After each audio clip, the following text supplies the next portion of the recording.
আসসালামু আলাইকুম সবাইকে। ম্যানেজমেন্ট দ্বিতীয় পত্রের ৩য় অধ্যায় পরিকল্পনা। এই চ্যাপ্টারটা থেকে প্রচুর এমসিকিউ আসে। ঠিক আছে? তো এইচএসসি পরীক্ষায় তুমি যেই জায়গা বোর্ড এক্সাম যেকোনো প্রতিযোগিতামূলক পরীক্ষা দাও না কেন এসে থাকা অবস্থায় যেকোনো ব্যাচ হও না কেন এই অধ্যায়ের এনালাইসিস গুলো তোমাদের ইম্পোর্টেন্ট। এনালাইসিস শেষে আমি সাজেশন দিব, যেগুলো দাগায় দিব এগুলো নোট করবা আর এমসিকিউ যে এনালাইসিস এটা নোট করবা। এরপরে তুমি যেকোনো পরীক্ষার প্রতিযোগিতামূলক পরীক্ষার এমসিকিউ তুমি দাগাও, তুমি পারবা এবং তোমার কাছে আসতে হবে বাধ্য ইনশাআল্লাহ। ওকে দেখো, ম্যানেজমেন্ট এই কোশ্চেন একাত্মক পরিকল্পনা অন্তর্ভুক্ত। একাত্মক পরে যেই পরিকল্পনা একটিবার ইউজ করা হয়, ওকে? কর্মসূচি, তারপর হচ্ছে তোমার কি প্রকল্প, এগুলো একাত্মক। কিন্তু এই নীতিটা আছে স্থায়ী। তা ভাইয়া কেন স্থায়ী? এই নীতিটা যে স্থায়ী এটা হচ্ছে কি, এটা প্রতিদিন হয় না, প্রতিনিয়ত হয় না। এটা হচ্ছে অনেক দিন একটা নির্দিষ্ট মেয়াদে হয়। নীতি, তারপর হচ্ছে তোমার যেকোনো উদ্দেশ্য, তোমার এর উদ্দেশ্য মিশনের মধ্যে পড়ে। নীতি, তারপর হচ্ছে যেকোনো নিয়ম, রুলস এগুলো হচ্ছে তোমার স্থায়ী পরিকল্পনার মধ্যে পড়ে। ঠিক আছে? তো এইগুলোর টেকনিক আছে, টেকনিক গুলো আমি তোমাকে শিখাবো। এগুলোর একটা স্পেশাল টেকনিক আছে ভাইয়া। এই টেকনিক দিয়ে সব শিখাবো, ওকে? আর এই যে কর্মসূচি এটা হচ্ছে এক প্রকার কি একাত্মক পরিকল্পনা, প্রকল্প, একাত্মক পরিকল্পনা। ঠিক আছে? যেকোনো একটা ছোট্ট কাজ এটা হচ্ছে একাত্মক পরিকল্পনা। তাহলে একাত্মক পরিকল্পনা আর হচ্ছে যেকোনো প্রকল্প তো বাজেট হতে পারে, বিশদ পরিকল্পনা পড়ে, তাহলে একাত্মক আরো শিখে নাও। বাজেট একাত্মক পরিকল্পনা, যেকোনো বিশদ প্রকল্প, হ্যাঁ ভেরি ইম্পর্টেন্ট। বিশদ মানে একটা স্পেশাল জিনিসের জন্য প্রকল্প, এটা হচ্ছে একাত্মক পরিকল্পনা। ঠিক আছে? এগুলো পরীক্ষা আসে। আসো, তাহলে এবার দেখো এখানে ব্যবস্থার মূল কাজ কি ভাইয়া? ব্যবস্থার কাজ কি এখনো প্রমাণ লাগবে? পরিকল্পনা, প্রথম কাজ কি? পরিকল্পনা। ব্যবস্থাপনার কি বলা হয়? ব্যবস্থাপনার দর পরিকল্পনাকে আয়না বা দর প্রসঙ্গে তুলনা করা হয়। ঠিক আছে? ব্যবস্থাপনা পরিকল্পনাকে আয়নাকে, বুঝতে পারছো কি বলছি? ওকে? আর ব্যবস্থাপনাকে চোখের সাথে তুলনা করা হয়। আর শেষ কাজ কি? নিয়ন্ত্রণ। আসো, আর সংগঠনকে ভাবের সাথে তুলনা করা, এগুলো তো জানো তোমরা। একটি প্রতিষ্ঠানের বার্ষিক শিক্ষা হচ্ছে নীতিমালা। এই যে নীতিমালা কি প্রতিদিন কি তৈরি হবে? তাহলে এটা স্থায়ী পরিকল্পনা। নীতি, রুলস, নিয়ম, স্থায়ী পরিকল্পনা, বুঝেছো? যেগুলো নীতিমালা এগুলো কি স্থায়ী। তাহলে কি কি থাকতো স্থায়ীর মধ্যে লিখে নাও। একবারে লিখে নাও একটু কষ্ট করে। নীতি হচ্ছে নীতি, স্থায়ী পরিকল্পনা। নীতি, প্রক্রিয়া, যেকোনো কাজের প্রক্রিয়া। ওকে, যেকোনো কাজের নিয়ম বা হচ্ছে রুলস, ঠিক আছে? বা পদ্ধতি, পদ্ধতি তার রীতি, যেকোনো কাজের কৌশল। ওকে ফাইন, এগুলো হচ্ছে স্থায়ী পরিকল্পনার বৈশিষ্ট্য বা স্থায়ী পরিকল্পনা থাকে। বুঝেছো কি বলছি? এগুলো থেকে আরো ইন ডিটেইলস তোমাকে আমি পড়াই দিব, সমস্যা নেই। আপাতত এগুলো জানলে হবে। আসো, এখান থেকে প্রশ্ন হবে। সাইফুল একটি প্রতিষ্ঠানের উৎপাদন ব্যবস্থাপক। হ্যাঁ, ভালো কথা, সে ব্যবস্থাপক। তিনি বর্তমানে বাজার প্রতি বিশ্লেষণ করে আগামী ৪ বছরে মোট বিক্রয় ৩০% বাড়ানোর লক্ষ্য নির্ধারণ, একটা টার্গেট নেন।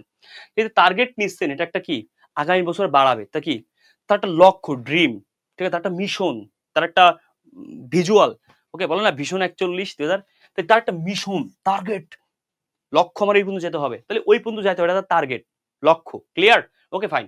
এই টার্গেটটা সাইফুলের কি কোন মেয়াদি ভাই? একটা মানুষের টার্গেট কি এসে সে একদম হুট করে হয়? তো এটাকে আবার সারা জীবনের জন্য হয় না, স্বাভাবিক মধ্যমেয়াদী হয়। ওকে, বুঝতে পারছো? এটা অল্প সময় হয় না, অনেক দীর্ঘ সময় হয় না। একাত্মক পরিকল্পনা অন্তর্ভুক্ত থেকে যে আবার সেম কোশ্চেন, এখানে কি আছে? প্রক্রিয়া কি?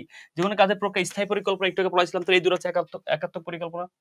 আসো, স্থায়ী পরিকল্পনা কি? এই দেখো, নীতি একটা স্থায়ী পরিকল্পনা, একটু আগে পড়ালাম না? ওকে, নীতি একটা স্থায়ী, নীতি, রীতি, কৌশল, তারপর তোমার হচ্ছে যেকোনো পদ্ধতি, এগুলো কি স্থায়ী পরিকল্পনা। আসো, পরিকল্পনা হলো কোন ব্যবসায়ের দায়ের দিক থেকে সবচেয়ে বেশি ঝুঁকিপূর্ণ। বলছে কোন ব্যবসায়ের দায়ের দিক থেকে বেশি ঝুঁকিপূর্ণ? মানসিক কাজ। পরিকল্পনা হলো কোন ব্যবসায়ের দায়ের দিক ঝুঁকিপূর্ণ। এটা একটু মিস্টেক আছে, এখানে একটু কাটা যাবে। হ্যাঁ, এই কোশ্চেনে একটু অসামঞ্জস্যপূর্ণ। পরিকল্পনা হলো কি ড্যাশ, পরিকল্পনা কি কি মানসিক কাজ। হ্যাঁ, বুদ্ধি কার লাগে? আরে ভাই, কি একটা অবস্থা, বুদ্ধি লাগে, শারীরিক লাগে না? লাগে না? তো এটা লাগালেও নিচে পড়ে, তাহলে পরিকল্পনা এটাও লাগে এটাও লাগে। ক্লিয়ার? ১ ও ২ এই কোশ্চেন গুলাই তো পরীক্ষা বারবার আসে। নিচে করে স্থায়ী পরিকল্পনা দেখো তো ভাইয়া, কর্মসূচি, প্রকল্প, নীতি। নীতি কি স্থায়ী না? তাহলে এই যে ৪ থেকে ৫টা টেবিল লেখা দিলাম, এইগুলাই পরীক্ষা আসে বারবার। নীতি, স্থায়ী পরিকল্পনা, একাত্মক, এগুলো থেকে প্রশ্ন হয়। কার্য সম্পদ ধারাবাহিক প্রক্রিয়া, ধারাবাহিকভাবে চলছে, তাহলে প্রক্রিয়া, একটা প্রসেস। তাহলে প্রক্রিয়া আবার কি? স্থায়ী পরিকল্পনা। তাহলে কার্য সম্পাদনের ধারাবাহিক প্রক্রিয়াটা স্থায়ী পরিকল্পনা অন্তর্ভুক্ত, প্রক্রিয়া অন্তর্ভুক্ত। এই তো গুড। ঢাকাস্থ চট্টগ্রামের সমিতির সদস্য জাহাজ ভাড়া এত টাকা সন্দ্বীপে একটি বনভোজন করার পরিকল্পনা করে। কুমিরা ঘাটে পৌঁছানোর পর তৈরি আবহাওয়ার কারণে সন্দ্বীপের স্থলে তারা পিকনিকের এলাকার লোক সমান, অনেক এক কথায় তারা উদ্বোধিত পরিকল্পনা হুট করে একটা সমস্যা হয়। তাহলে হুট করে একটা সমস্যা হয়, তাহলে একাত্মক পরিকল্পনা, অল্প সময়ের জন্য হয়, তাকে বলে একাত্মক পরিকল্পনা। ঠিক আছে? ওকে, কমিটি একাত্মক পরিকল্পনার বড় একটা অংশ। কমিটি একজন মিলেও কিন্তু হয়। নিচে আদর্শ পরিকল্পনা কোন দিক ফুটে উঠেছে? এটা হচ্ছে নমনীয়তা। কেন? এই যে এক উদ্দেশ্যে যেতে চেয়েছিল, সেখান থেকে আবার সে ব্যাক হইছে, সে ফেরত গেছে, তাহলে চেঞ্জ করে অন্য একটা উদ্দেশ্য বা ওই জায়গায় আশেপাশে একটা ভালোভাবে সে বন্ধন শুরু করেছে। তার মানে এই পরিমাণ ফ্লেক্সিবল, সে চাইলে রুট চেঞ্জ করতে পারছে। তাহলে এই যে ফ্লেক্সিবল কে বলে নমনীয়তা। আসো, ভীষণ ২০৪১ যে বলেছিলাম একটু আগে, দীর্ঘমেয়াদী না? এর টার্গেট কি? আমরা অনেক লং টার্গেট এটা আসলে সাধারণ জ্ঞানের কোশ্চেন। পরিকল্পনা সংখ্যাত্মক প্রকাশকে বাজেট বলে। কেন? পরিকল্পনা করেছো কোথায় যাবা, কি করবা, আমার কস্টিং কত হবে, আমার কি করতে একে বলে বাজেট। সংখ্যাত্মক প্রকাশ বা আর্থিক প্রকাশ বাজেট বলে, ঠিক আছে? উত্তম পরিকল্পনা ভেরি ভেরি ভেরি ইম্পর্টেন্ট। মনে রাখো এইটাকে তোমাকে টেকনিকে শেখাও, তাও শেখো গ্রহণযোগ্যতা, তথ্য নির্ভর, বিশ্বাসযোগ্যতা, আরো অনেক কিছু আছে, আরো অনেক কিছু বলে লিখিত। এই পরিকল্পনা কি হতে হবে? লিখিত হতে হবে। ওকে, গ্রহণযোগ্যতা আছে, গ্রহণযোগ্যতা দিয়ে তাহলে হতে হবে কি সুস্পষ্ট উদ্দেশ্য হতে হবে, উদ্দেশ্য ক্লিয়ার হতে হবে। এইটা আমি তোমাকে এখনই শিখাচ্ছি, কোনো প্যারা নিও না, ঠিক আছে? এই দেখো, এই যে কেন বলছি এই জিনিসগুলো হচ্ছে মাখন, একদম সুন্দর করে, মানে এত সুন্দর করে নোট করবা যেন তুমি নিজেও অবাক হয়ে যায়, আমি কি নিচে এত ভালো করে পড়তে পারি। এইটা হচ্ছে মেন। একদম যা দেখা দিব, যা যা বলবো এগুলো দেখাবা, ঠিক আছে? প্রথম কথা দেখো, ব্যবস্থাপনা। এই যে ব্যবস্থাপনা কি, ব্যবস্থাপনার প্রক্রিয়া, ব্যবস্থাপনার ভিত্তি, হ্যাঁ, সৃজনশীল কাজ, এই যেটা একটু দেখবা। ক্লিয়ার? জাস্ট একটু দেখবা, চোখ বুলায় পরিকল্পনা। হ্যাঁ, পরিকল্পনা কি বলা হয়? পরিকল্পনাকে সৃজনশীল কাজ বলা হয়, ব্যবস্থাপনার ভিত্তি বলা হয়, আয়না বলা হয়, লুকিং গ্লাস বলা হয়, ঠিক আছে? এগুলো পরীক্ষা সবচেয়ে গুরুত্বপূর্ণ কাজ এটা। এবার আসো, এখান থেকে প্রশ্ন হবে, এই যে পরিকল্পনা লুকিং গ্লাস, এটা কে বলেছে? এই লাইনটা দেখবা শুধু, লুকিং গ্লাস কি? Constant Donnell. ওকে, এইটুক এনাফ। এবার আসো, খুব গুরুত্বপূর্ণ কথা, পরিকল্পনা আমরা কোথায় আছি কোথায় যাবো এই দুটোর মধ্যে সেতু মানুষের কাজ করে, এইটা পরীক্ষা আসে। আসো, নোট করে ফেলবা। আসো, এইখান থেকে দেখো একাত্মক পরিকল্পনা কি, তিনটাই তোমার মুখস্থ হয়ে গেছে। কেন? জাহিদ স্যার তোমার মুখস্থ করা ফেলেছে অলরেডি। স্থায়ী পরিকল্পনা তোমার মুখস্থ হয়েছে। কেন? জাহিদ স্যার অলরেডি করা ফেলাইছে। লক্ষ্য তুমি পড়ে, লক্ষ্য উদ্দেশ্য টার্গেট আমার অন্যরকম, আমার মিশন অন্যরকম, আমার সময় রেখা বাজেট একটা লক্ষ্য। তার মানে দেখো, পরিকল্পনা একাত্মক প্রকাশকে বাজেট বলে, কিন্তু বাজেট লক্ষ্য হচ্ছে লক্ষ্যর অংশ। তাহলে এই দুটো যদি তোমার মুখস্থ থাকে এটা পানি। তাহলে এই দুটার ক্ষেত্রে একাত্মক সহজ, আর এটা টেকনিকে শিখবো ইনশাআল্লাহ। আসো, এইবার এই বাকিগুলা কোনো কিছু কাজে লাগে না, তাহলে এত কিছু পড়ে লাভ নেই তো ভাইয়া। এই যে একাত্মক পরিকল্পনা, এই তিনটা সবথেকে কাজে লাগে, ঠিক আছে? ওকে, প্রকৃতিগত পরিকল্পনার মধ্যে এই তিনটা সবচেয়ে কাজে লাগে। ওকে, এর মধ্যে একাত্মক লক্ষ্য আর হচ্ছে তোমার ইয়া, আর এটা তো তুমি মুখস্থ করছো, এটা পারো, এটা তুমি অটোমেটিক পারবা। অনেকের প্রশ্ন, ভাইয়া এই উদ্দেশ্য কি মিশন কি জানার দরকার, এখান থেকে প্রশ্ন হয় মুখস্থ হবে, যাতে জানার দরকার এত কিছু। হ্যাঁ, এত কিছু জানলে আমার সমস্যা আছে। হ্যাঁ, যা দিব এটা বললাম। স্বল্পমেয়াদী পরিকল্পনা কি করে? প্রকল্প বাস্তবায়ন করে। মধ্যমেয়াদী উদ্দেশ্য অর্জন করে, আর দীর্ঘমেয়াদী ভবিষ্যৎ লক্ষ্য নির্বাচন করে। ভেরি ইম্পর্টেন্ট তিনটা কোশ্চেন, কোন মেয়াদী পরিকল্পনা কোন কাজ করে, এটা ইম্পর্টেন্ট, ঠিক আছে? এবার আসো, একাত্মক পরীক্ষায় চারটা শর্ট টেকনিক, একাত্মক পরিকল্পনা শর্ট টেকনিক আছে। এই যে এই শর্ট টেকনিক ফলো করতে পারো তুমি, শর্ট টেকনিক না লাগে এমনি মনে রাখতে পারো। এই দেখো, খুব ভালো করে শোনো, বাজেটের কাজ কি? এই যে কর্মসূচির কাজ কি? এই কাজ তুমি চাইলে পড়তে পারো, না চাইলে নাই। তবে আমার মত হচ্ছে এইগুলা থেকে প্রশ্ন, এগুলো লাগে না, বাট এই লাইনটা তো লাগে পরীক্ষা, জানো। ওকে, তুমি চাইলে দেখতে পারো, দরকার নেই না দেখার, তুমি জাস্ট যা দিব এটুকু দেখবা। দেখো এখানে কি বলা আছে, খুব ভালো করে বুঝো, এই জায়গাটা খুব ইম্পর্টেন্ট। এই যে উত্তম পরিকল্পনার বৈশিষ্ট্য, দেখছো? এই লাইনটা শুধু পড়বা, তাহলে এখান থেকে এমসিকিউ হবে। ডান ডান। আসো ভাইয়া, সিদ্ধান্ত গ্রহণের ক্ষেত্রে সবথেকে ইম্পর্টেন্ট টপ নাচ প্রশ্ন এখান থেকে। সিদ্ধান্ত ধাপ কয়টি? 6টি। ১, ২, ৩, এই ধাপ খেলে ৩, ৪, ৫, ৬ প্রশ্ন আসবে। সিদ্ধান্ত গ্রহণের প্রথম ধাপ কোনটি? সিদ্ধান্ত গ্রহণের শেষ ধাপ কোনটি? এখান থেকে প্রশ্ন হয়। প্রথম ধাপ শেষ ধাপ এখান থেকে প্রশ্ন হয়। প্রথম ধাপ আর শেষ ধাপে প্রশ্ন হয়। আর প্রশ্ন হয় কি জানো? আর প্রশ্ন হয় কোনটি সিদ্ধান্ত ধাপ কোনটি ধাপ নয়। এই তো এখানে প্রশ্ন হয়। SOSWT short, very important. এটা পরীক্ষার্থী যদি শর্ট সেলের বাইরে থেকে কখনো প্রশ্ন করে এটা করবে, ঠিক আছে? শর্টের থেকে, শর্টের এই ফুল মিনিংটা পড়বা, শেষ। ওকে, ফাইন। পরিকল্পনার ক্ষেত্রে দেখো, এই তো ডান, আর কিছু নেই, হয়ে গেল। এই থেকে কিনলে দেখলেই হবে, আর আশা করি তোমার সমস্যা হবে না।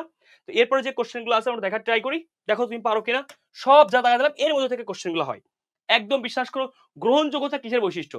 ওকে, আমরা বলেছিলাম না পরিকল্পনার বৈশিষ্ট্যের মধ্যে আছে না গ্রহণযোগ্যতা, উত্তম পরিকল্পনার বৈশিষ্ট্যের মধ্যে আছে না গ্রহণযোগ্যতা, সুস্পষ্ট লিখিত, তারপরে কি নমনীয়তা, তারপর হচ্ছে কি তোমার হচ্ছে কি থাকবে, তারপর হচ্ছে গ্রহণযোগ্যতা আছে, ঠিক আছে?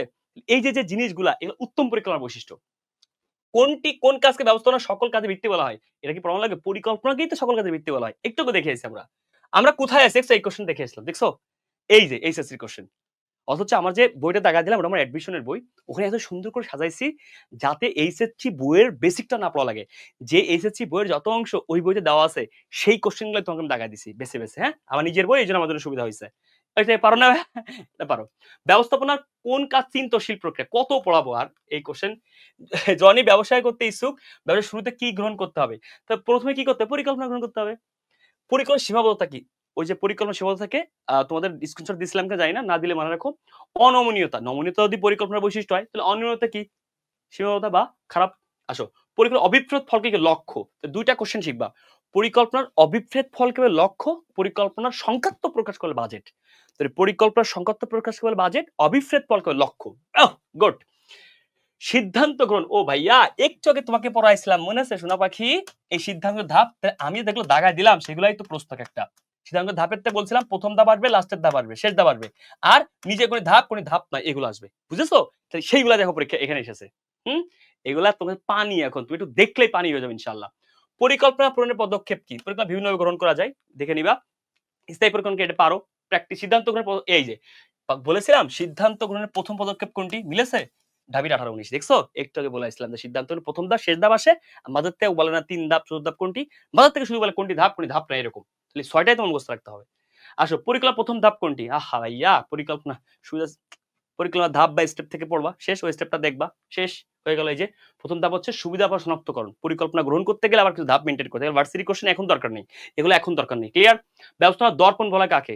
আর কি শেখানো লাগবে? বলেছিলাম না, আয়না বা দর্পণ পরিকল্পনা। ভার্সিটি কোশ্চেন উত্তম বৈশিষ্ট্য পাইছো? এই যে উত্তম বৈশিষ্ট্য, একটু আগে তোমাকে আমি উত্তম জ্ঞাতি গোষ্ঠীর বৈশিষ্ট্য দাগা দিলাম, ওখান থেকে এসএসসি প্রশ্ন হয় দেখছো, অ্যাডমিশন প্রশ্ন হয়। তারা তোমার আমি ওইটুকু দিয়েছি যেখান থেকে এসএসসি প্রশ্ন, অ্যাডমিশন প্রশ্ন হয়। আসো পরিকল্পনা উদ্ভাবন, এটা পারবা, শেষ। তো ঠিক আছে, আমার মনে হয় তুমি অনেক মজা করে এই ক্লাসটা এনজয় করছো, এবং তুমি যে কোশ্চেনগুলো প্র্যাকটিস করাইলাম, এই কোশ্চেনটা কোথা থেকে আসে এবং এই কোশ্চেন পারলে এই রিলেটেড অ্যাডমিশন 2-5টা কোশ্চেন তোমাকে পড়াইলাম। তুমি কিন্তু গেইনার যদি নোট করে শুধু পড়ো। আমার ছোট্ট ক্লাসটি অবশ্যই নোট করবা, তোমার কাছে আমার বিনীত রিকোয়েস্ট থাকবে। সো নোট করে নোটটা গ্রুপে শেয়ার করবা, ক্লাসগুলো কেমন লাগতেছে এবং ক্লাসগুলো করে তুমি প্রতিযোগিতামূলক এইচএসসি যে কোনো পরীক্ষায় তুমি ভালো পারতেছো না আমাদের জানাও। আমাদের সাথে যে কোনো বইয়ের মাধ্যমে, আমাদের অ্যাডমিশন কোর্সের মাধ্যমে এইচএসসি কোর্সে যুক্ত হতে পারো। এই নাম্বারগুলো যোগাযোগ করো অথবা এই ওয়েবসাইট ভিজিট করো। আসসালামু আলাইকুম ওয়া রাহমাতুল্লাহি ওয়া বারাকাতুহু। আল্লাহ হাফেজ।